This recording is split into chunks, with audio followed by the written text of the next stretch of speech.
हाँ जी बच्चों, कैसे हैं आप लोग।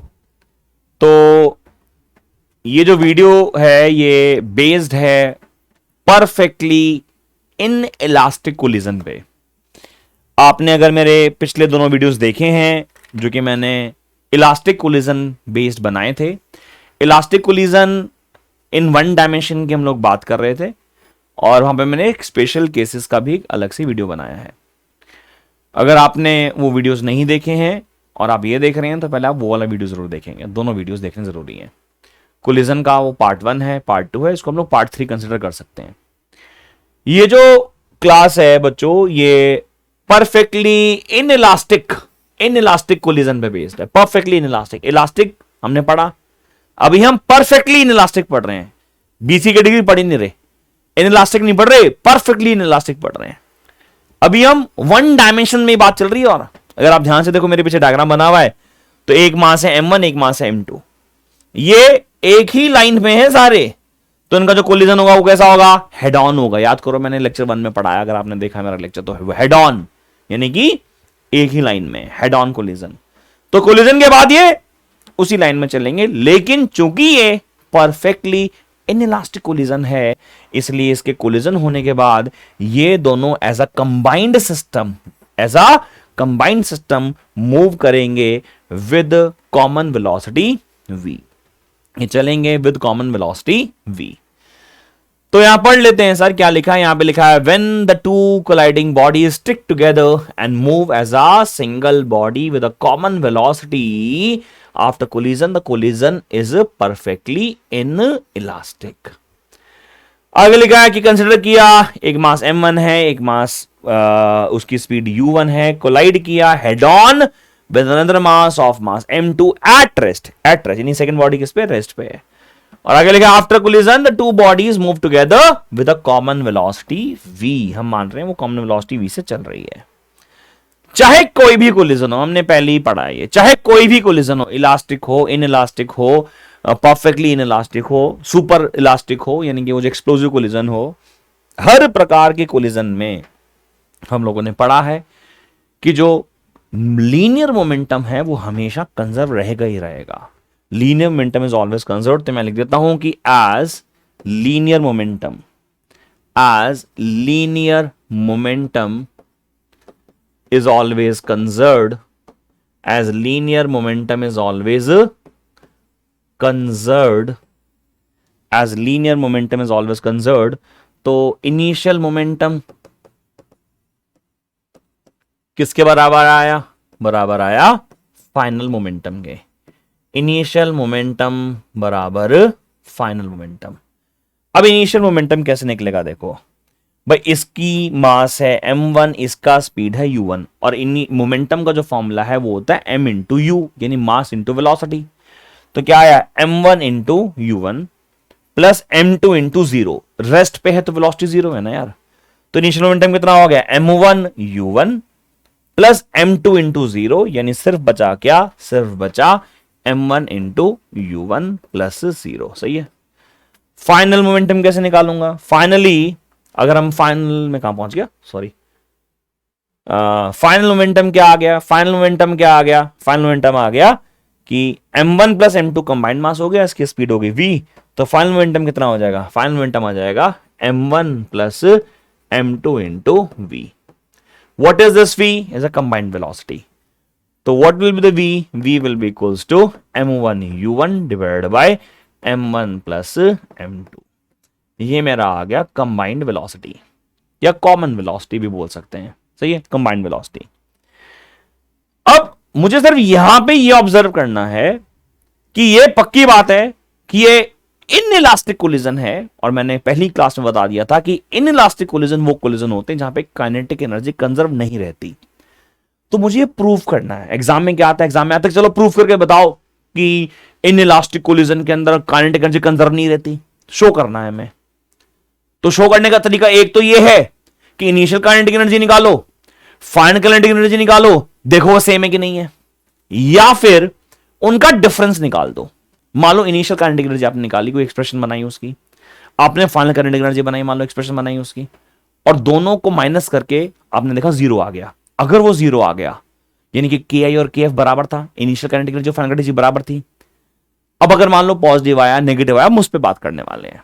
तो हम इनिशियल काइनेटिक एनर्जी निकाल लेंगे, हम फाइनल काइनेटिक एनर्जी निकाल लेंगे और फिर हम ऑब्जर्व करेंगे। तो सबसे पहले मैं निकालता हूं initial kinetic energy. Initial kinetic energy, initial kinetic energy को मैं लिख लेता हूं के आई। क्या होगा वो होगा half m1 u1 square plus half m2 zero square. Zero क्यों लिखा सर आपने? जीरो बेटा मैंने इसलिए लिखा, देखो हाफ m1 u1 स्क्वायर तो उसका हो गया, half m2 into rest zero हो गया, हाफ m2 जीरो का स्क्वायर। कितना आ गया? ये आ गया हाफ m1 u1 स्क्वायर। चलो जी कोई नहीं सर। अच्छा सर बताओ फाइनल काइनेटिक एनर्जी कितनी होगी? फाइनल काइनेटिक एनर्जी, तो फाइनल काइनेटिक एनर्जी निकालनी है अगर मुझे, तो फाइनल काइनेटिक एनर्जी के लिए मास कितना हो गया? m1 plus m2। स्पीड कितनी हो गई? v मैंने निकाल रखा है, तो निकाल लेते हैं फाइनल काइनेटिक एनर्जी। तो kf कितना हो गया? kf हो गया half of m1 plus m2 into v square. What is this? v is a combined speed. क्या है ये? कंबाइंड स्पीड है।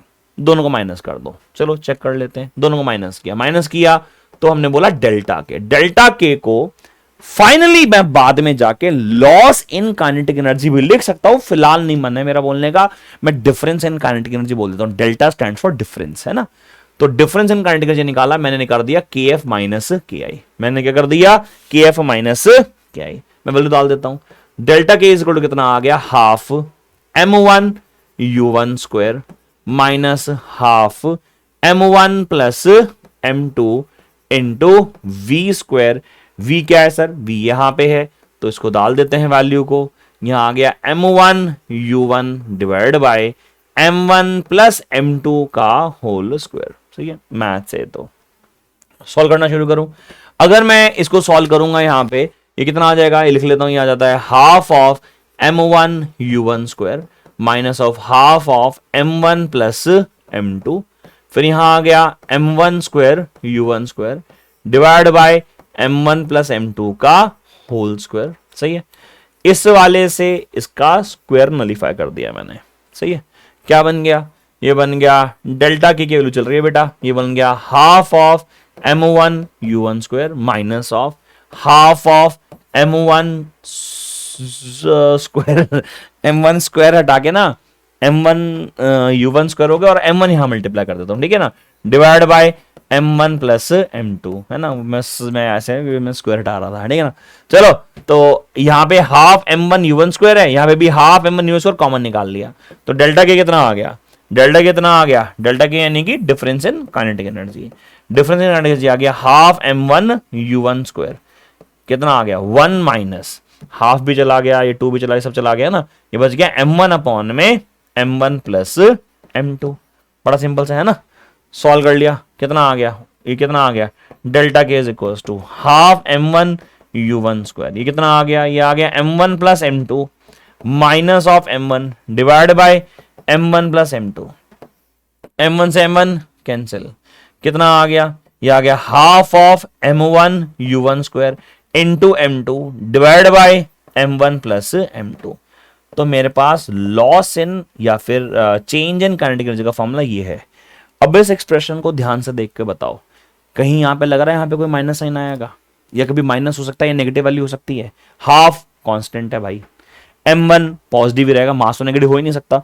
u1 का स्क्वायर पॉजिटिव ही है, m1 m2 m1 plus m2 सब पॉजिटिव ही तो है, यानी ये क्वांटिटी क्या आने वाली है? ये क्वांटिटी आने वाली है बच्चों पॉजिटिव, यानी डेल्टा के की वैल्यू आएगी पॉजिटिव। और डेल्टा के की वैल्यू पॉजिटिव आने का मतलब है कि साहब के और के आई में से के आई ज्यादा होगा, समझो ना भाई। के आई माइनस के एफ की वैल्यू पॉजिटिव आ गई, अगर के आई माइनस के एफ की वैल्यू पॉजिटिव आ गई तो साफ समझ में आता है, थोड़ा छोटा दिख रहा है बट समझ में आ रहा। चलो तो के एफ माइनस के आई माइनस के एफ की वैल्यू अगर पॉजिटिव है तो साफ समझ में आता है कि के आई ज्यादा होगा, और अगर के आई ज्यादा है तो इसका मतलब सही है कि इनिशियल काइनेटिक एनर्जी ज्यादा थी और बाद वाली काइनेटिक एनर्जी कम है। भाई अगर के आई माइनस के एफ पॉजिटिव आया है यानी ये ज्यादा है ये कम है, ये बड़ा है ये छोटा है, यानी there is always a loss in kinetic energy. तो मैं ये शो कर सकता हूं कि क्योंकि यहां पे लिखा हुआ है, मैंने यहां पे पहले लिखा हुआ, ध्यान से देखना, मैं लिखा हूं this is positive quantity, therefore the kinetic energy is lost and this is mainly in terms of heat and sound.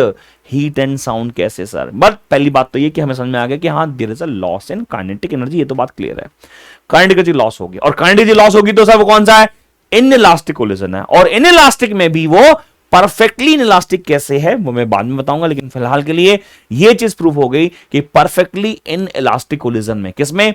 Perfectly inelastic collision में काइनेटिक एनर्जी का लॉस होता है। ये प्रूफ कर दिया। इसको एक तरीके से और प्रूफ कर सकता हूं, आगे दिखाऊंगा मैं आपको, बट हां ये प्रूफ हो गया कि काइनेटिक एनर्जी का लॉस हुआ है। और लॉस किस फॉर्म में होता है? जैसे मान लो दो बॉल आपस में टकराती हैं, जैसे वो बिलियर्ड्स की बॉल, स्नूकर की बॉल आपस में टकराती हैं तो आवाज आती है, तो साउंड की फॉर्म में एनर्जी लॉस हुआ पक्का। और ये सुनने में अजीब सी बात लगी, लेकिन ये बात बेटा बिल्कुल सही है कि जब दो बॉडी जैसे आपस में टकराती हैं तो साउंड तो प्रोड्यूस होती ही है, कुछ अमाउंट ऑफ हीट भी प्रोड्यूस होती है। अब सवाल है सर, क्या उस हीट प्रोड्यूस होने की वजह से क्या वो बॉल्स गर्म नहीं हो जानी चाहिए? होनी चाहिए सर। एक्चुअल में देखा जाए तो 10 टू द पावर -6 से लेके 10 to the power -7 degree Celsius तक टेम्परेचर बढ़ता है, यानी 0.000001 या फिर 0.00000001 डिग्री सेल्सियस टेम्परेचर बढ़ सकता है। कैसे? तो बहुत छोटा होता है, होता तो है ना, बट मैं आपको बस ये बता रहा हूं कि करंट एनर्जी का लॉस कहां हो रहा है? In form of sound and in form of heat. सही है, चलिए जी। तो एक चीज हमने जो प्रूव करी है उसको हम एक और तरीके से प्रूव कर सकते हैं। ये तो एक तरीका हो गया ना, एक और तरीका हो सकता है, वो क्या? जब ध्यान लगाएंगे, केएफ का फॉर्मूला ध्यान लगाएंगे बच्चों। केएफ का फॉर्मूला क्या है? Half m1 plus m2 into v square. V is a combined velocity, common velocity. Initial current कितनी थी बच्चों? K i equals to half m1 u1 square. हमने क्या किया, इस बार इन दोनों का रेशो निकाल दिया। थोड़ा सा इसको मैं थोड़ा सा मैग्नीफाई कर सकता हूं वैसे, अगर आपको पढ़ने में दिक्कत हो रही हो तो, ठीक है, क्वाइट बेटर। चलो मैं कह रहा हूं, मैंने इन दोनों का क्या निकाले? रेशो निकाले। पहले के आई के एफ ये था बच्चों, है ना, और के आई है, दोनों को उठा के क्या रेशो निकाल लिया। रेशो निकाल लिया, मैथ्स है, मैथ्स है, मैथ्स है, मैथ्स है, मैथ्स है, मैथ्स सॉल्व कर लोगे। ये तो तुम्हें छोड़ सकता हूं यार, मैथ सॉल्व कर लिया। मैथ सॉल्व करा कितना आ गया? ये आ गया बच्चों m1 अपॉन में m1 प्लस m2। के एफ अपॉन में क्या आ गया? m1 अपॉन में m1 प्लस m2। तो के एफ अपॉन में के आई की वैल्यू आ गई m1 प्लस m2। जब के एफ अपॉन में के आई की वैल्यू m1 प्लस m2 है तो ये साफ साबित होता है कि डिनोमिनेटर बड़ा है, और जब डिनोमिनेटर बड़ा है तो यानी के एफ अपॉन में के आई की वैल्यू लेस देन 1 है। और अगर के एफ अपॉन में के आई की वैल्यू लेस देन 1 है यानी के एफ की वैल्यू लेस देन के आई है। और जब के एफ की वैल्यू लेस देन के आई है यानी फाइनल काइनेटिक एनर्जी इनिशियल से कम है, इनिशियल काइनेटिक एनर्जी ज्यादा थी। तो अगेन दिस शोज, मैं लिख देता हूं, again this shows that there is loss in kinetic energy, there is a loss in kinetic energy. और क्या लिख सकता हूं? That is kinetic energy is not conserved, कि सब काइनेटिक एनर्जी कंजर्व्ड नहीं है। यही तो बात थी कि इनइलास्टिक कोलिजन में काइनेटिक एनर्जी कभी भी कंजर्व नहीं होती। ये इनइलास्टिक कोलिजन है बच्चों, ठीक है। इसमें एक छोटी सी और बात कर लेते हैं जो कि बड़ी फेमस है, तो मैं लास्ट स्लाइड पे आ जाता हूं इसके।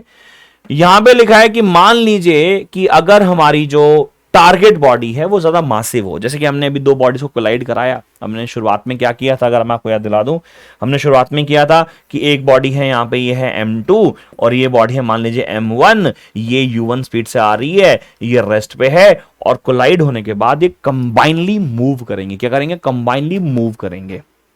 लेकिन अगर ऐसा हुआ कि ये मास बहुत ही ज्यादा है, क्या है? बहुत ही ज्यादा, जैसे दीवार है मान लो मेरे सामने वाली, और मैं भागता हुआ आ रहा हूं और मैं इस पे कोलाइड कर गया।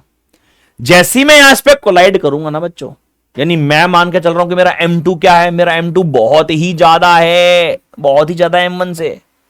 यानी उस केस में kf बाय के आई m1 अपॉन में m1 प्लस m2 में मेरा ये जो डिनोमिनेटर है ये बहुत ही ज्यादा हो गया। और जब ये डिनोमिनेटर बहुत ही ज्यादा हो गया तो ये रेशो जीरो नहीं हो जाएगी क्या? और अगर ये जीरो हो गई तो kf अपॉन में के आई की वैल्यू 0, यानी के एफ की वैल्यू कितनी आ गई 0, यानी फाइनल काइनेटिक एनर्जी 0 हो गई, यानी सारी की सारी काइनेटिक एनर्जी खत्म हो गई, यानी कंबाइंड सिस्टम चला ही नहीं। अब खुद सोचो, अब मान लो एक क्ले है आपके हाथ में, क्ले जानते होंगे, दीवार थी, मैंने ऐसे फेंक के मारी क्ले को, क्या होगा, क्ले जाके चिपक जाएगी, क्ले जाके चिपक जाएगी। क्या वो कंबाइंड सिस्टम मूव कर रहा है? नहीं। There is a maximum loss in kinetic energy, there is a maximum loss in kinetic energy. तो ऐसे इन इलास्टिक कोलिजन में जब हमारा M2 जो है वो मासिव हो जाए तो हमारी सारी की सारी काइनेटिक एनर्जी लूज हो जाती है।